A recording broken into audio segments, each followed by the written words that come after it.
Good morning student, welcome to physics class. ये video 12th Hindi medium वाले बच्चों के लिए है।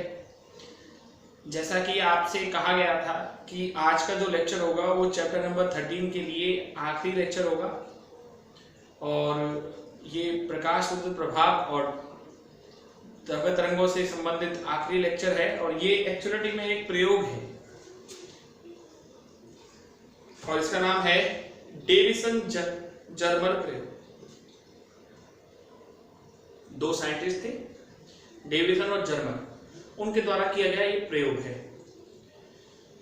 कई बार तो पेपर में यही क्वेश्चन आया है कि डेविसन जर्मर प्रयोग का क्या ऑब्जेक्ट है। जैसा आपको पहले बताया गया था कि ये चैप्टर सिर्फ 4 नंबर का है। अब जब 4 नंबर का है तो ज्यादा बड़े क्वेश्चन तो इसमें बनते नहीं है, इसमें क्वेश्चन छोटे छोटे ही बनते हैं। तो ये क्वेश्चन हालांकि थोड़ा बड़ा पड़ जाता है डेविसन जर्मर का प्रयोग। तो आइए स्टडी करते हैं डेविसन जर्मर का प्रयोग।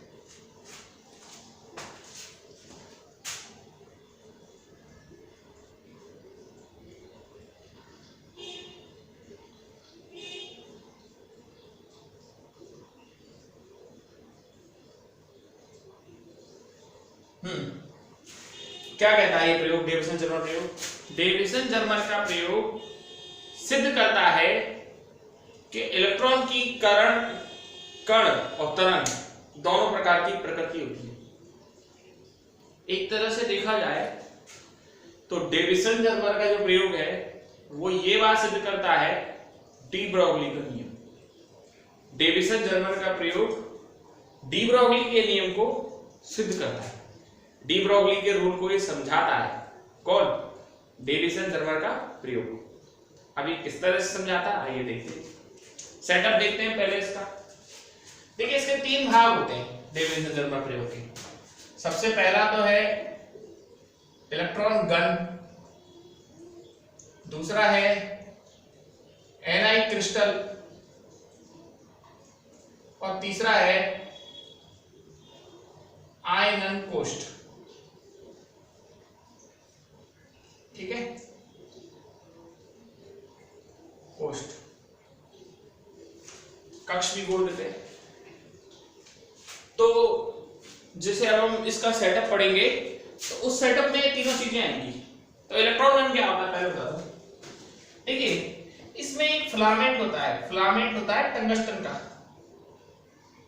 आपने देखा होगा बल्ब वगैरह में होता है ये फिलामेंट। ठीक है, इसमें एक फिलामेंट होता है और इस फिलामेंट को हम लोग ना एक्चुअलिटी में लो टेंशन से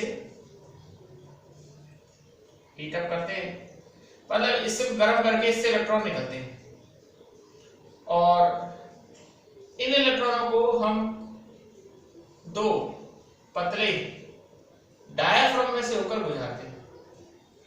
एक्चुअलिटी में डायाफ्राम कुछ नहीं है, एनोड है ये कैथोड है, ये एनोड है। इसमें से होकर इसको हम गुजारते हैं। ये बहुत, इसको लो टेंशन बोलते हैं LT, और इसमें से होकर ये हाई पोटेंशियल पर होता है, इसको हाई टेंशन HT बोलते हैं। और इसमें से हम इलेक्ट्रॉनों को गुजारते हैं और जब इन दोनों पतले छिद्र में से होकर ये इलेक्ट्रॉन गुजरते हैं तो एक संकीर्ण इलेक्ट्रॉन किरण पुंज बन जाती है। इलेक्ट्रॉन किरण पुंज। ठीक है, और ये इलेक्ट्रॉन किरण पुंज ना निकल क्रिस्टल पे गिरती है। किस पे गिरती है?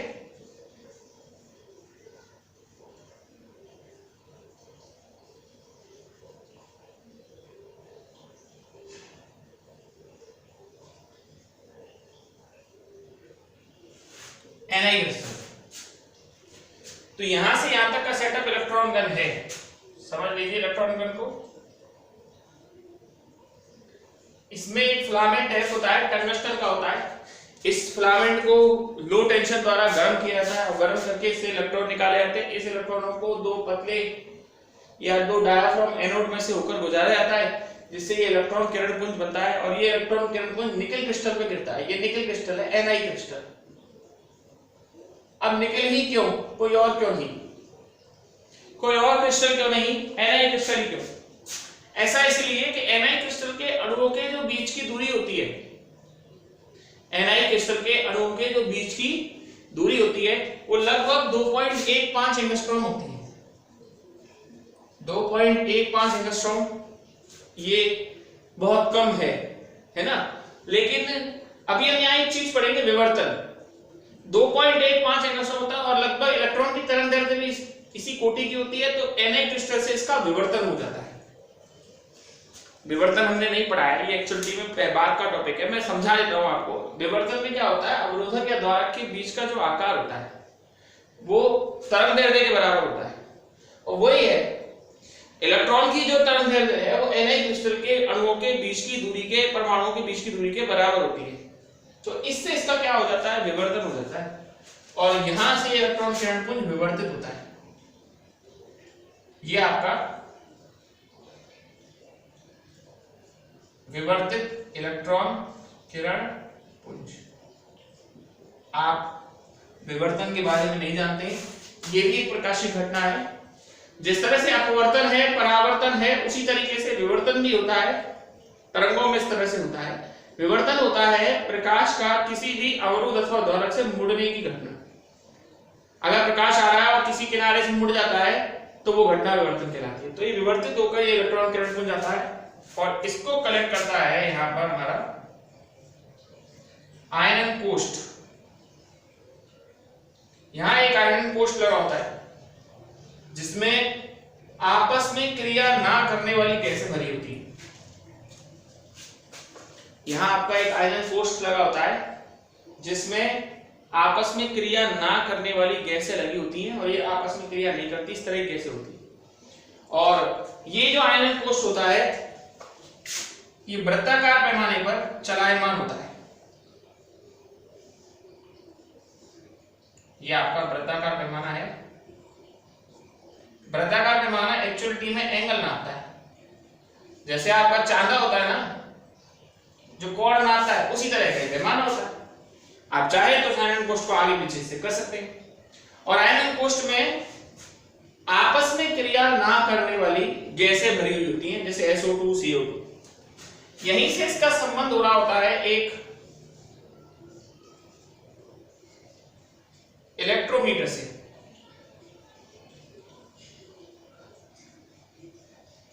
इलेक्ट्रोमीटर से इसका संबंध है, और ये आपका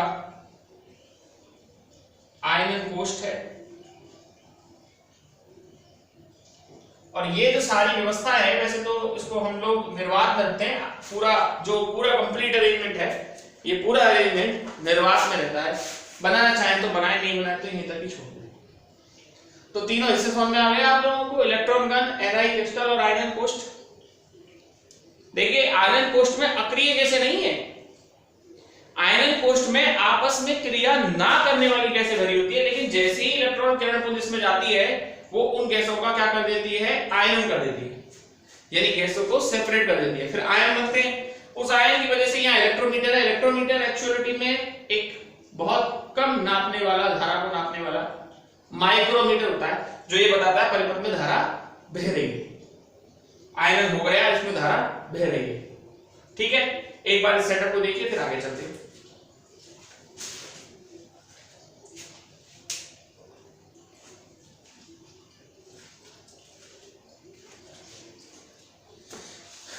तो कार्य विधि बताया था मैं आपको।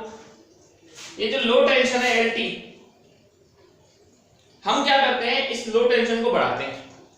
हम ये देखते हैं कि हमारा जो ये एक्सपेरिमेंट है, डेविसन-जर्मर एक्सपेरिमेंट, ये परफॉर्म होता है, किसी किसी किताब में तो लिख रहा है 44 से 68, लेकिन हमारी किताब में लिख रहा है 44 से 64 वोल्ट के बीच में। हमारा जो ये डेविसन-जर्मर प्रयोग है, ये 44 से 64 वोल्ट के बीच में ऑपरेट होता है। यानी 44 वोल्ट वो पोटेंशियल है जब इसमें इलेक्ट्रोमीटर में धारा बहना प्रारंभ होती है, और 64 वोल्ट वो है लास्ट, इसके बाद धारा बहना बंद कर देती है। तो इसमें 3 ग्राफ दे रखे हैं, उनको और बता देता हूं।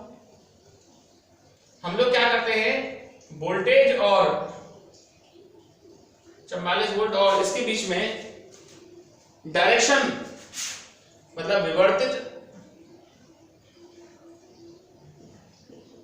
विवर्तित इलेक्ट्रॉन किरण पुंज की दिशा, इसके बीच में हम ग्राफ बनाते हैं। ऐसे ग्राफ आते हैं, एक 54 वोल्ट के लिए बनाते हैं, ऐसे ग्राफ आते हैं, एक 68 वोल्ट के लिए बनाते हैं, तो सॉरी 64 वोल्ट के लिए। आपको बता दूं 54 वोल्ट आपका वो पोटेंशियल होता है, वो विभवांतर होता है जिस पर इलेक्ट्रोमीटर में सबसे ज्यादा धारा बहती है। धारा तो बहती है, साथ के साथ 54 वोल्ट पर विवर्तन कोण का मान भी सबसे ज्यादा होता है।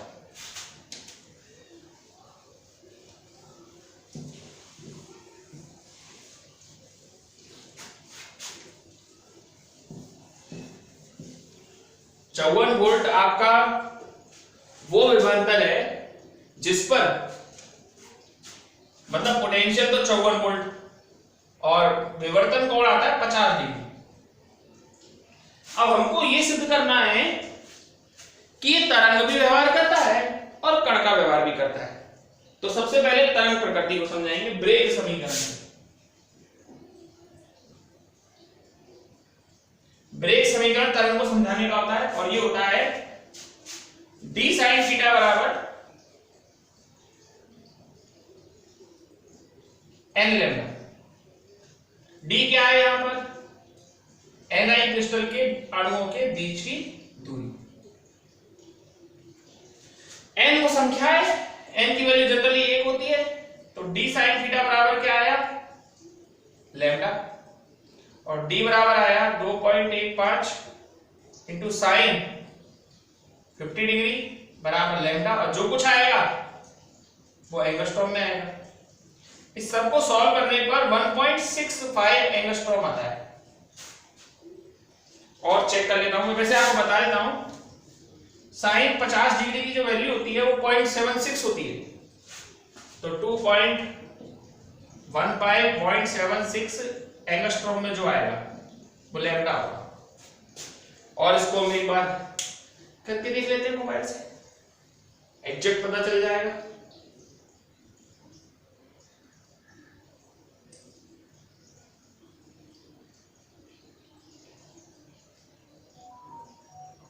टू 2.15 इंटू 0.766, हाँ 1.65 एंगस्ट्रॉम के आसपास ही आ रहा है। और आप देख लीजिए ये 1.65 एंगस्ट्रॉम, तो लैम्डा की वैल्यू आ गई 1.65 एंगस्ट्रॉम। तो ये तो तरंग के हिसाब से ब्रेग समीकरण तरंग व्यवहार को समझाता था। इसी तरीके से अगर हम कणीय प्रकृति प्रूव करें तो कणीय प्रकृति को प्रूव करने वाला कौन था? De Broglie. और डी ब्रॉगली के अनुसार क्या था? डी ब्रॉगली के अनुसार ये था,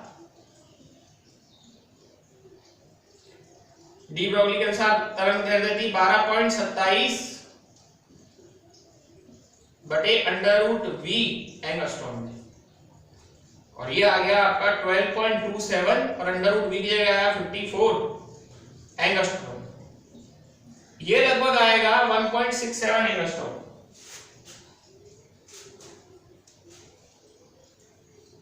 मतलब तरंग के हिसाब से 1.65 एंगस्ट्रॉम और कण के हिसाब से 1.67 एंगस्ट्रॉम। तो देख लीजिए दोनों लगभग बराबर आए। इसका मतलब यह हुआ इलेक्ट्रॉन की कण एवं तरंग दोनों प्रकार की प्रकृति होती है। यह बात सिद्ध होती है डेविसन जर्मर प्रयोग से। मैं क्या कह रहा था, पेपर में कभी बड़ा क्वेश्चन तो इसमें से आया नहीं है, छोटे छोटे क्वेश्चन इसमें से आए हैं। और कई बार तो यही क्वेश्चन आया है कि डेविसन जर्मर का जो प्रयोग है वो किस बात को समझाता है।